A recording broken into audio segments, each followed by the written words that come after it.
Chapters 37 and 38. Chapter 37.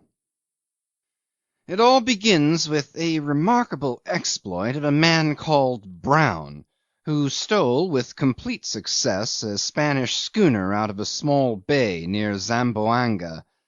Till I discovered the fellow, my information was incomplete, but most unexpectedly I did come upon him a few hours before he gave up his arrogant ghost.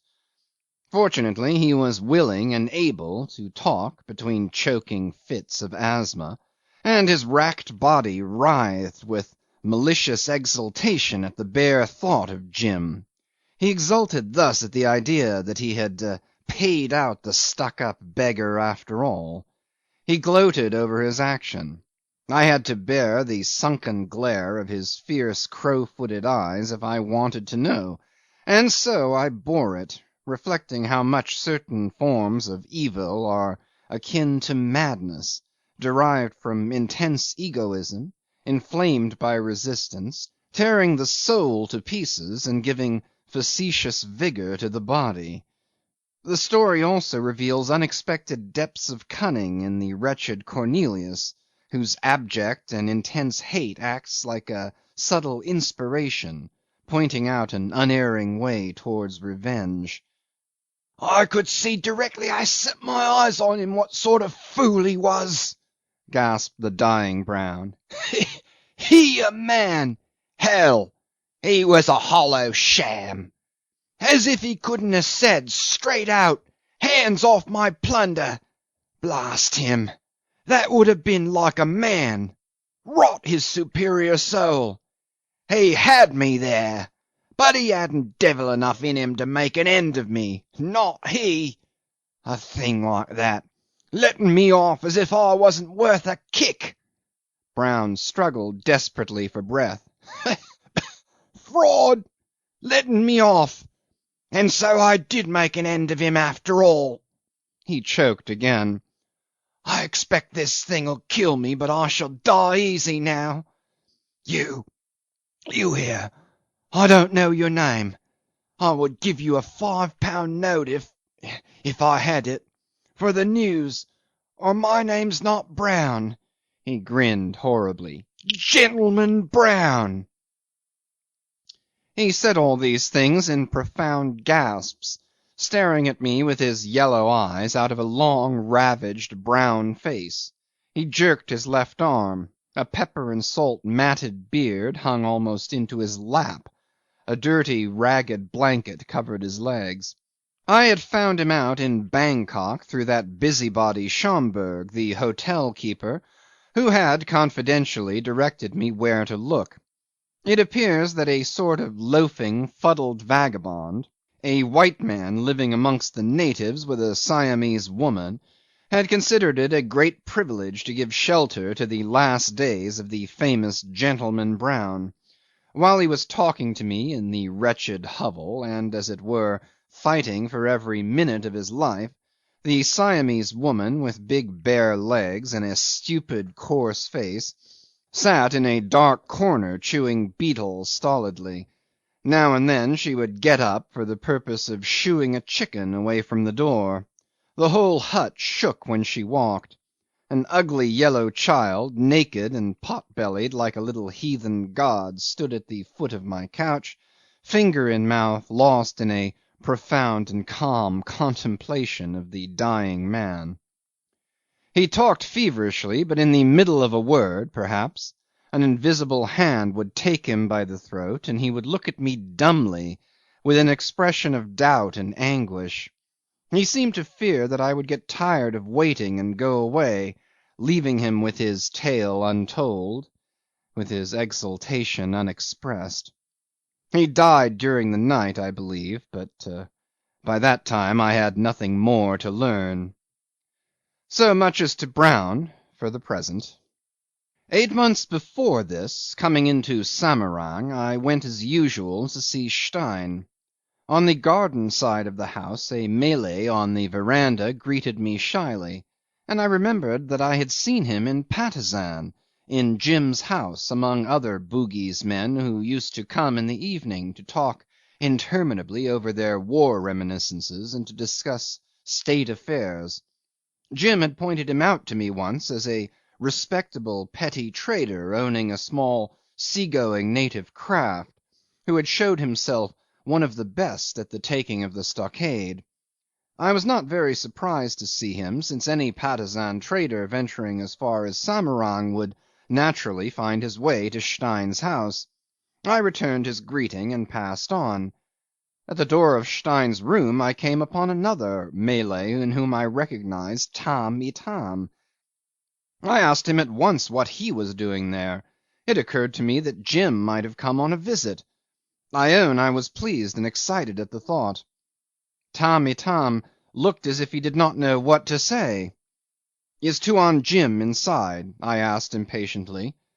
"No," he mumbled, hanging his head for a moment, and then with sudden earnestness, "He would not fight. He would not fight," he repeated twice. As he seemed unable to say anything else, I pushed him aside and went in. Stein, tall and stooping, stood alone in the middle of the room between the rows of butterfly cases. "Ah, is it you, my friend?" he said sadly, peering through his glasses. A drab sack coat of alpaca hung, unbuttoned, down to his knees. He had a Panama hat on his head, and there were deep furrows on his pale cheeks. "What's the matter now?" I asked nervously. "There's Tamb' Itam there." "Come and see the girl. Come and see the girl. She is here," he said, with a half-hearted show of activity. I tried to detain him, but with gentle obstinacy he would take no notice of my eager questions. "She is here. She is here," he repeated in great perturbation. "They came here 2 days ago. An old man like me, a stranger, they and thee, cannot do much. Come this way. Young hearts are unforgiving." I could see he was in utmost distress. "The strength of life in them, the cruel strength of life," he mumbled, leading me round the house. I followed him, lost in dismal and angry conjectures. At the door of the drawing room he barred my way. "He loved her very much?" he said interrogatively, and I only nodded, feeling so bitterly disappointed that I would not trust myself to speak. "Very frightful," he murmured. "She can't understand me. I am only a strange old man. Perhaps you she knows you. Talk to her. We can't leave it like this. Tell her to forgive him. It was very frightful." "No doubt," I said, exasperated at being in the dark. "But have you forgiven him?" He looked at me queerly. "You shall hear," he said, and opening the door, absolutely pushed me in. You know Stein's big house and the 2 immense reception rooms, uninhabited and uninhabitable, clean, full of solitude and of shining things that look as if never beheld by the eye of man. They are cool on the hottest days, and you enter them as you would a scrubbed cave underground. I passed through one, and in the other I saw the girl sitting at the end of a big mahogany table, on which she rested her head, her face hidden in her arms. The waxed floor reflected her dimly as though it had been a sheet of frozen water. The rattan screens were down, and through the strange greenish gloom made by the foliage of the trees outside a strong wind blew in gusts, swaying the long draperies of windows and doorways.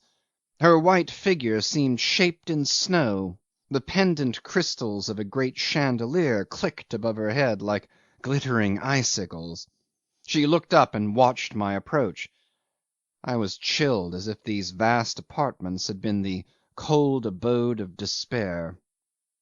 She recognized me at once, and as soon as I had stopped looking down at her, "He has left me," she said quietly. "You always leave us for your own ends." Her face was set.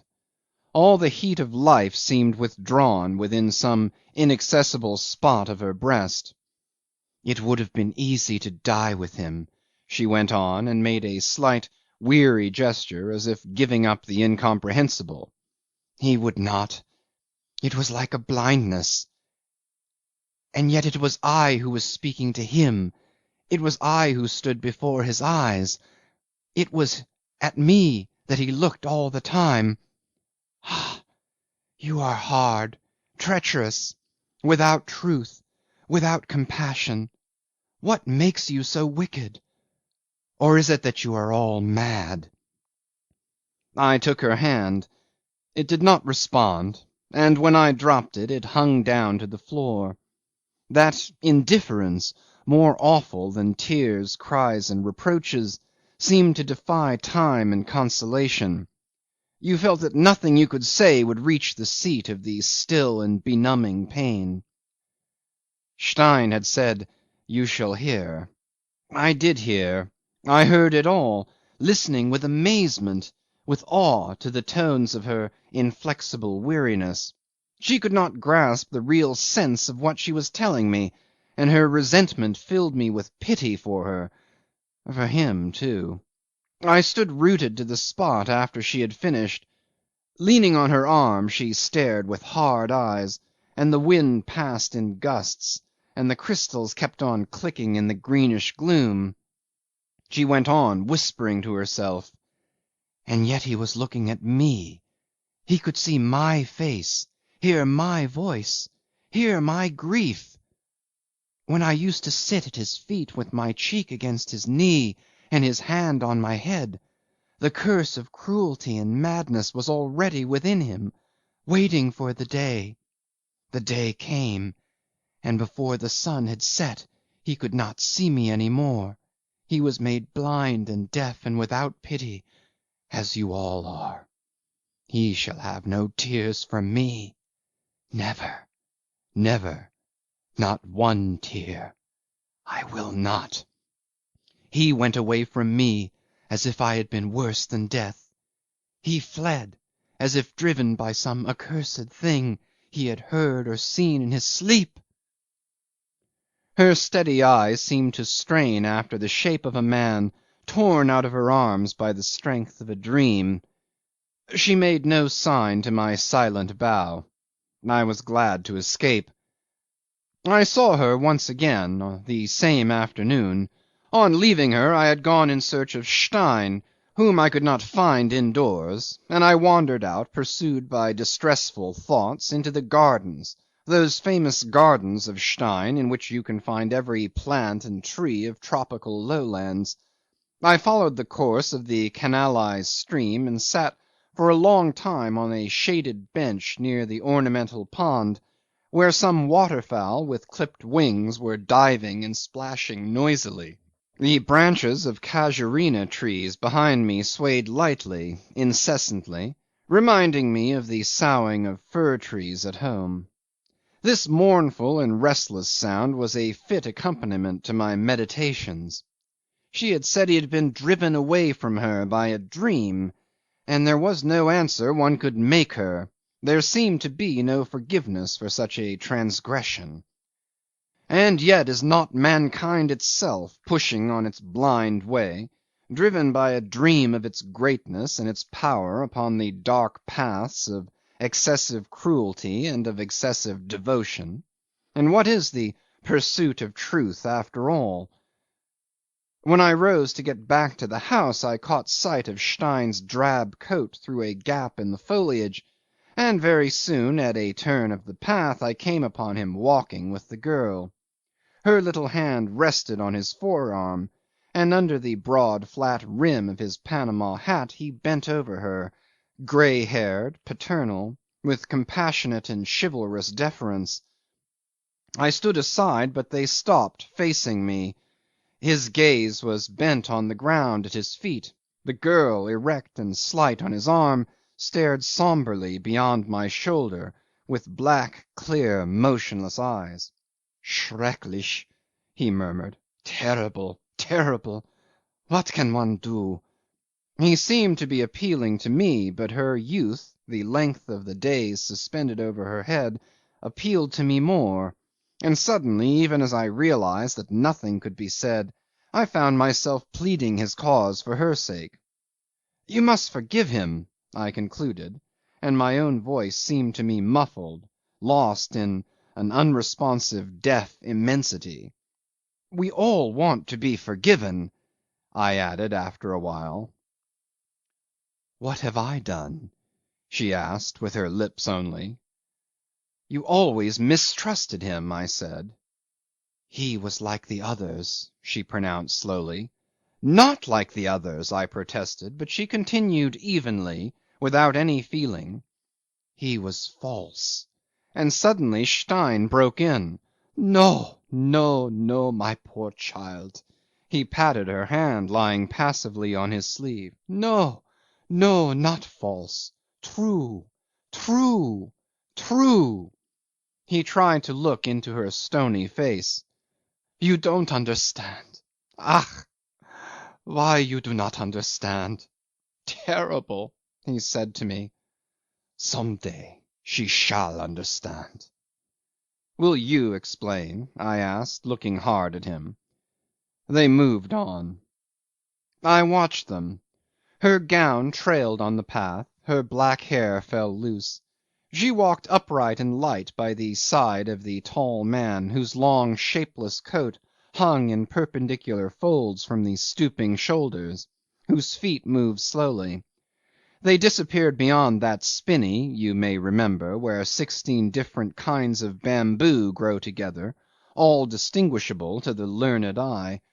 For my part, I was fascinated by the exquisite grace and beauty of that fluted grove, crowned with pointed leaves and feathery heads, the lightness, the vigour, the charm as distinct as a voice of that unperplexed luxuriating life.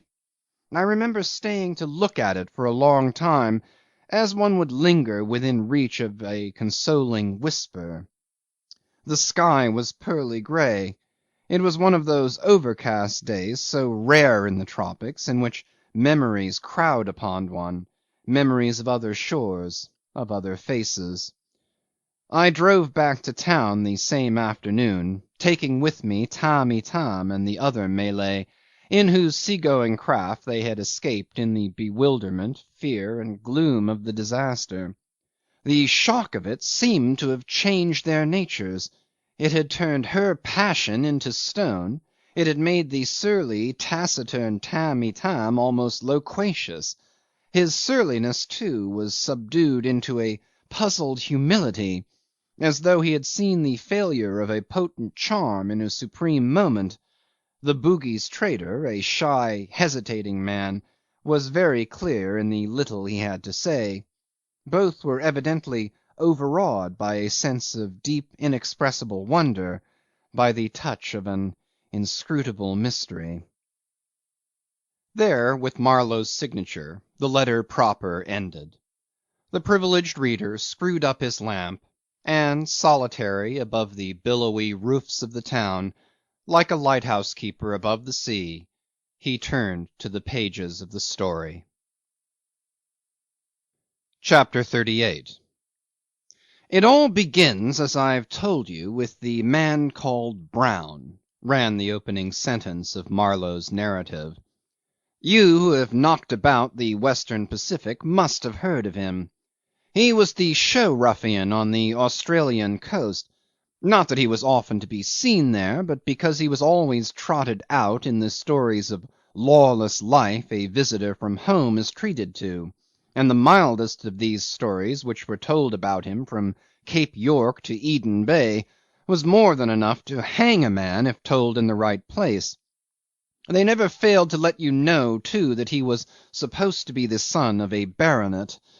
Be it as it may, it is certain he had deserted from a home ship in the early gold digging days, and in a few years became talked about as the terror of this or that group of islands in Polynesia.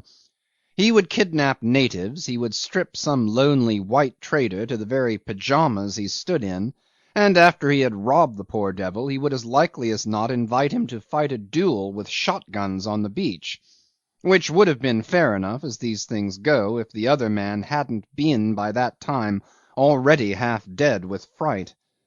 Brown was a latter-day buccaneer, sorry enough, like his more celebrated prototypes, but what distinguished him from his contemporary brother ruffians, like Bully Hayes or the mellifluous Pease, or that perfumed, Dundreary-whiskered, dandified scoundrel known as Dirty Dick, was the arrogant temper of his misdeeds and a vehement scorn for mankind at large and for his victims in particular.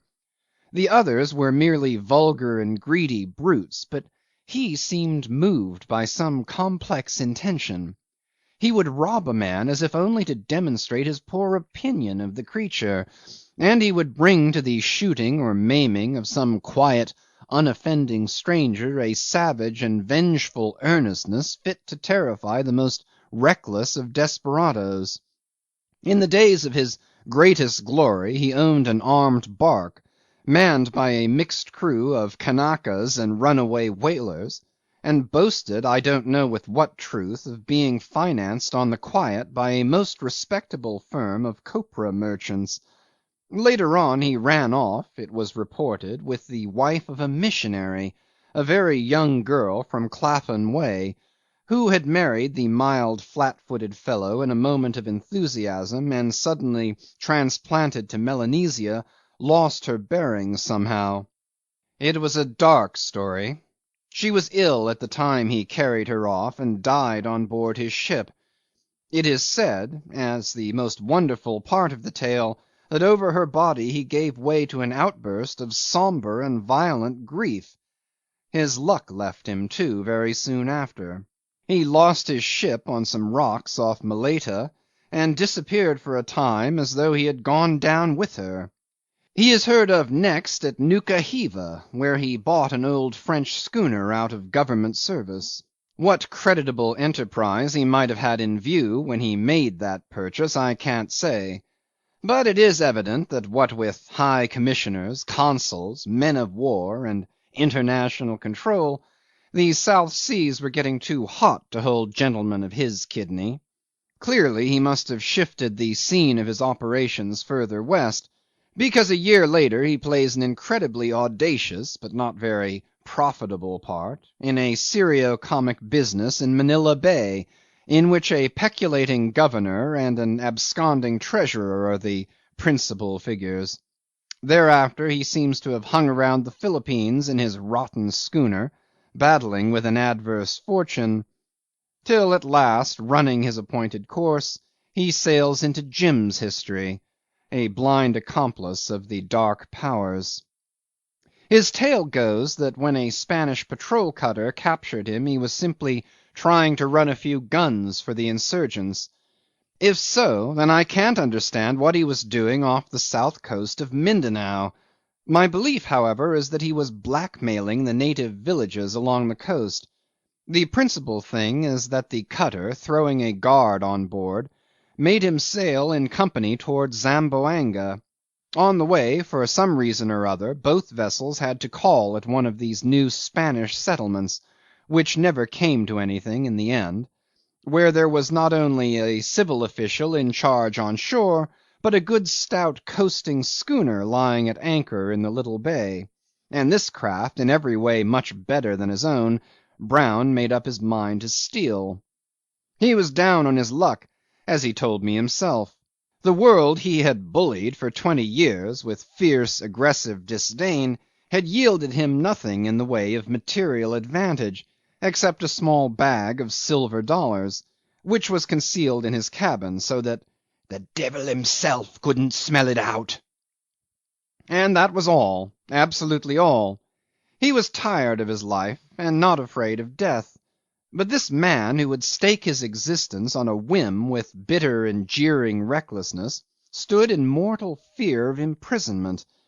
He had an unreasoning, cold sweat, nerve shaking, blood to water turning sort of horror at the bare possibility of being locked up, the sort of terror a superstitious man would feel at the thought of being embraced by a spectre. Therefore the civil official who came on board to make a preliminary investigation into the capture investigated arduously all day long, and only went ashore after dark, muffled up in a cloak, and taking care not to let Brown's little awl clink in its bag. Afterwards, being a man of his word, he contrived, the very next evening I believe, to send off the government cutter on some urgent bit of special service. As her commander could not spare a prize crew, he contented himself by taking away before he left all the sails of Brown's schooner to the very last rag, and took good care to tow his 2 boats on to the beach a couple of miles off. But in Brown's crew there was a Solomon Islander, kidnapped in his youth and devoted to Brown, who was the best man of the whole gang. That fellow swam off to the coaster, 500 yards or so, with the end of a warp, made up of all the running gear unrove for the purpose.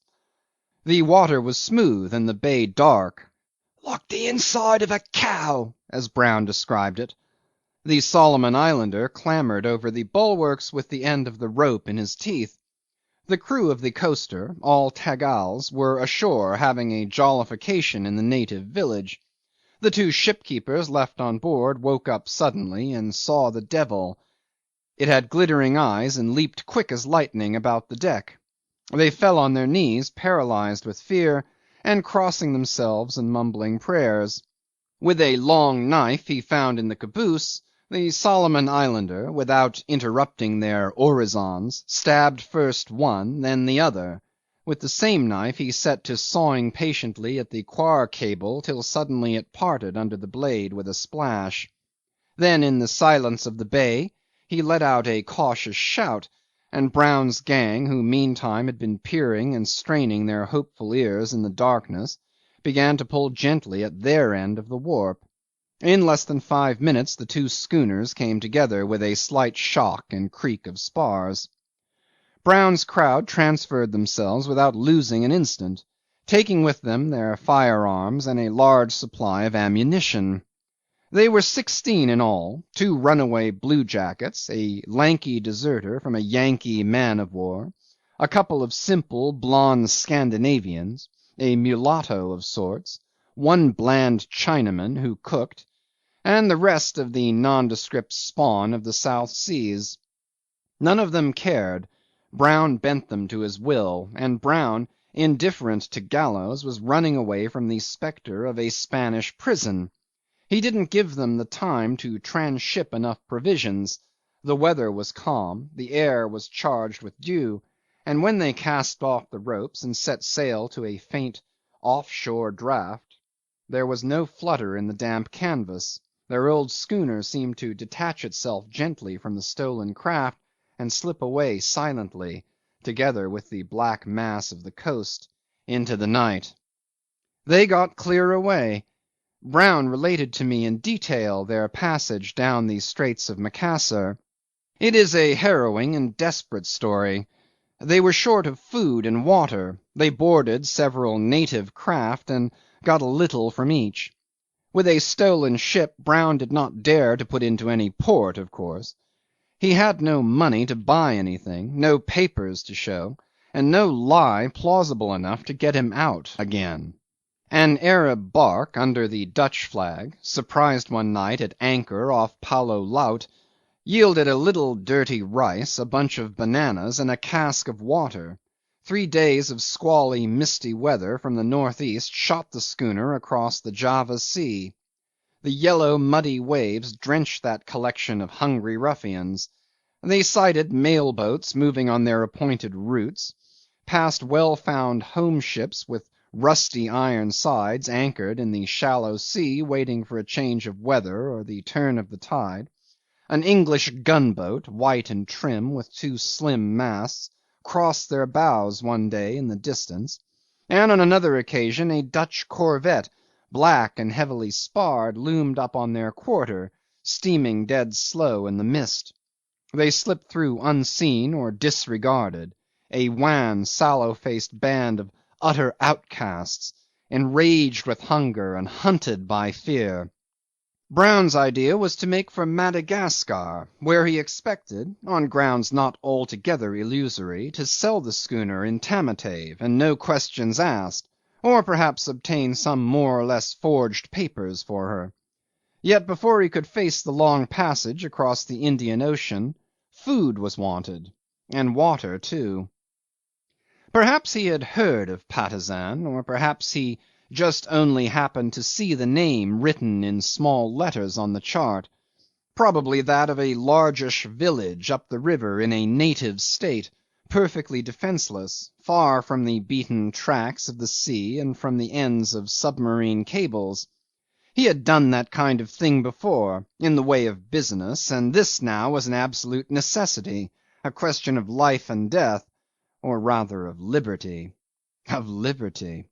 He was sure to get provisions, bullocks, rice, sweet potatoes. The sorry gang licked their chops. A cargo of produce for the schooner perhaps could be extorted. And who knows? Some real ringing coined money. Some of these chiefs and village headmen can be made to part freely. He told me he would have roasted their toes rather than be balked. I believed him. His men believed him too. They didn't cheer aloud, being a dumb pack, but made ready wolfishly. Luck served him as to weather. A few days of calm would have brought unmentionable horrors on board that schooner, but with the help of land and sea breezes, in less than a week after clearing the Sunda Straits, he anchored off the Batu Kring mouth within a pistol shot of the fishing village. 14 of them packed into the schooner's longboat, which was big, having been used for cargo work, and started up the river, while 2 remained in charge of the schooner with food enough to keep starvation off for 10 days. The tide and wind helped, and early one afternoon the big white boat under a ragged sail shouldered its way before the sea breeze into Patusan Reach, manned by 14 assorted scarecrows glaring hungrily ahead, and fingering the breech blocks of cheap rifles. Brown calculated upon the terrifying surprise of his appearance. They sailed in with the last of the flood. The Rajah's stockade gave no sign. The first houses on both sides of the stream seemed deserted. A few canoes were seen up the reach in full flight. Brown was astonished at the size of the place. A profound silence reigned. The wind dropped between the houses. 2 oars were got out and the boat held on upstream, the idea being to effect a lodgment in the centre of the town before the inhabitants could think of resistance. It seems, however, that the headman of the fishing village at Batu Kring had managed to send off a timely warning. When the longboat came abreast of the mosque, which Doramin had built, a structure with gables and roof finials of carved coral, the open space before it was full of people. A shout went up, and was followed by the clash of gongs all up the river. From a point above 2 little brass 6-pounders were discharged, and the round shot came skipping down the empty reach, spurting glittering jets of water in the sunshine. In front of the mosque a shouting lot of men began firing in volleys that whipped athwart the current of the river. An irregular rolling fusillade was opened on the boat from both banks, and Brown's men replied with a wild, rapid fire. The oars had been got in. The turn of the tide at high water comes on very quickly in that river, and the boat in midstream, nearly hidden in smoke, began to drift back stern foremost. Along both shores the smoke thickened also, lying below the roofs in a level streak as you may see a long cloud cutting the slope of a mountain.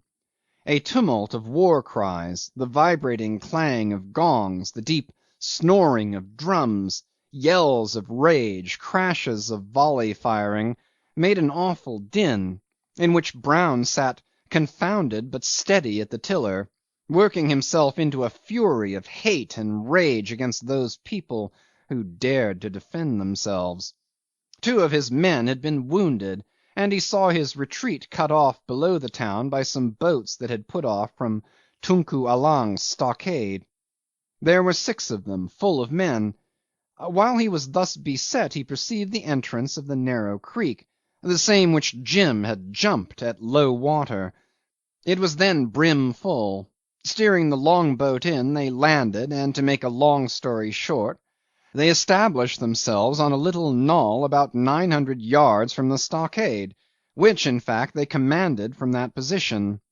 The slopes of the knoll were bare, but there were a few trees on the summit. They went to work cutting these down for a breastwork, and were fairly entrenched before dark. Meantime the Rajah's boats remained in the river with curious neutrality. When the sun set, the glue of many brushwood blazes lighted on the river front, and between the double line of houses on the land side threw into black relief the roofs, the groups of slender palms, the heavy clumps of fruit trees. Brown ordered the grass round his position to be fired. A low ring of thin flames under the slow ascending smoke wriggled rapidly down the slopes of the knoll. Here and there a dry bush caught with a tall vicious roar. The conflagration made a clear zone of fire for the rifles of the small party, and expired smouldering on the edge of the forest and along the muddy bank of the creek. A strip of jungle, luxuriating in a damp hollow between the knoll and the Rajah's stockade, stopped it on that side with a great cackling and detonations of bursting bamboo stems. The sky was sombre, velvety, and swarming with stars. The blackened ground smoked quietly with low creeping wisps, till a little breeze came on and blew everything away. Brown expected an attack to be delivered as soon as the tide had flowed enough again to enable the war boats which had cut off his retreat to enter the creek. At any rate he was sure there would be an attempt to carry off his long boat, which lay below the hill, a dark high lump on the feeble sheen of a wet mud flat. But no move of any sort was made by the boats in the river. Over the stockade and the Rajah's buildings Brown saw their lights on the water. They seemed to be anchored across the stream. Other lights afloat were moving in the reach, crossing and recrossing from side to side. There were also lights twinkling motionless upon the long walls of houses up the reach, as far as the bend, and more still beyond, others isolated inland. The loom of the big fires disclosed buildings, roofs, black piles as far as he could see. It was an immense place. The 14 desperate invaders lying flat behind the felled trees raised their chins to look over at the stir of that town that seemed to extend up river for miles and swarm with thousands of angry men. They did not speak to each other. Now and then they would hear a loud yell or a single shot rang out, fired very far somewhere. But round their position everything was still, dark, silent. They seemed to be forgotten, as if the excitement keeping awake all the population had nothing to do with them, as if they had been dead already. End of chapters 37 and 38.